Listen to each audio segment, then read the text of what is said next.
Jadi, rasio solvabilitas merupakan alat ukur keuangan yang menunjukkan kemampuan perusahaan dalam memenuhi kewajiban finansialnya. Rasio ini penting untuk menilai tingkat risiko kredit perusahaan dan kemampuannya dalam bertahan menghadapi kesulitan finansial. Rasio solvabilitas ini memiliki 5 bagian, yaitu debt to equity ratio atau DER, debt to asset ratio atau DAR, time interest earned ratio atau TIR, equity ratio, dan long term debt to capitalization ratio. Nah, selanjutnya saya akan menjelaskan kelima bagian tersebut. Yang pertama yaitu debt to equity ratio. Rasio ini menunjukkan seberapa besar perusahaan bergantung pada utang untuk membiayai operasionalnya. Rumusnya seperti di atas. Yang kedua yaitu debt to asset ratio. Semakin tinggi rasio ini, maka semakin besar perusahaan bergantung pada utang untuk mendanai asetnya. Rumusnya seperti di atas. Yang ketiga yaitu time interest earned ratio.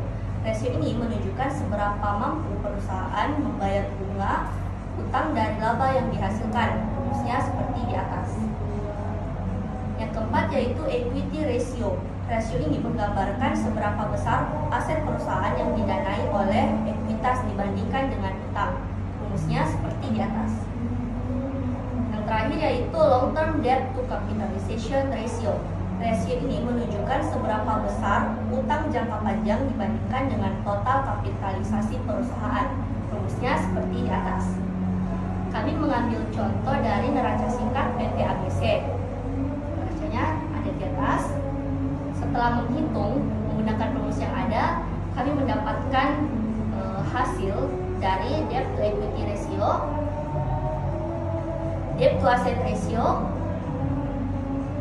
time interest earned ratio, equity ratio, dan long term debt to capitalization ratio.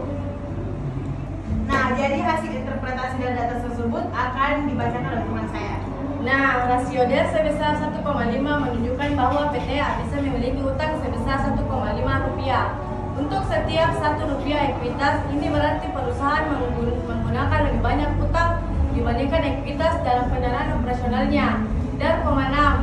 DAR sebesar 60% menunjukkan bahwa 60% dari total aset perusahaan didanai oleh utang, sedangkan sisanya 40% didanai oleh ekuitas. Selanjutnya TIR 5. TIR sebesar 5 kali berarti perusahaan mampu membayar beban bunga utangnya sebanyak 5 kali lipat dari laba operasionalnya.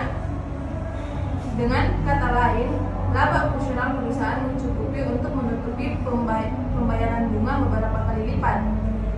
Equity ratio 0,4. Equity ratio sebesar 40% menunjukkan bahwa hanya 40% dari total aset perusahaan yang dibiayai oleh ekuitas. Artinya, hampir 2/3 dari aset PT ABC dibiayai dengan utang.